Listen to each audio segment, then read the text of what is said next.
sticks, pound the donuts, fruit roll-ups, blueberry muffin, Thanksgiving stuffing, French fries, apple pies. When I walk outside, I'm like, wow. When I see a snack, I'm like, wow. When I see a babe, I'm like, wow. We got this machine in from America, and we had hoped it would make things an awful lot easier. It's a pancake maker, but because it's got yeast in it, the mix changes its viscosity all of the time. It's constantly getting thicker, and so it's still a handmade job, frankly. You just have to guess it.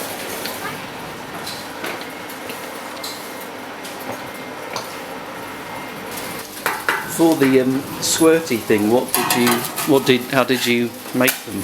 With a little ladle. Right. Yeah, this one. With a tiny little ladle. Did that for a year and a bit. It's not actually that much slower, and you get a bit more control over it, but it makes a nice noise, that it does. new thing. Yeah, we named it the plopper.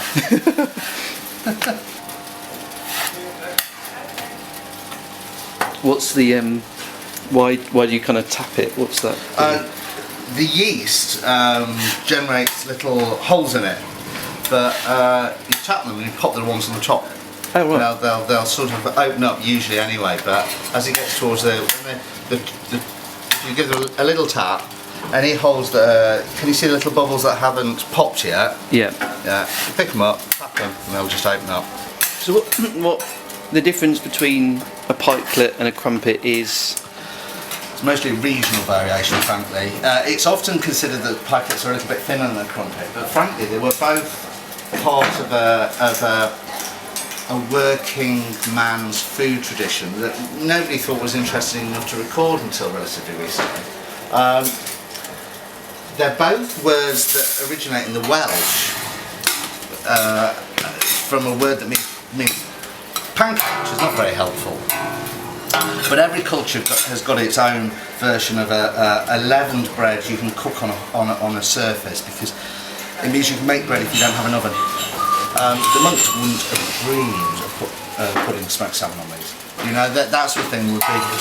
These were everyday food. It was something to fill the kids up. They weren't on the ration during the war, so they were a filler, and part of many working people's diets. But historians were interested in kings and queens. They weren't interested in what labourers ate for their tea. This is you could argue this is an English chapati, or a lavash from the Middle East, or a matzah bread, or all sorts of things. Every culture has its own tradition of bread making, and there's lots of different sorts of breads. But this is part of a family of breads that usually you cook on a hot surface, so you can cook it on a stone by a fire. If you're of a certain age and you're from Derby, you remember them. They were the family who sold them, the monks, were a real institution in the city. And for many people, myself included, pikelets have associations with family and warmth, because people would bring home packed of pikelets. And at my grandparents' house on a Sunday, we'd gather around those old gas fires, the ones with little bars on, with toasting forks, and toast them. And you take it in turns to toast your pikelets. So it's cheese and honey and walnuts. And the other one is the smoked salmon with horseradish beaten through double cream.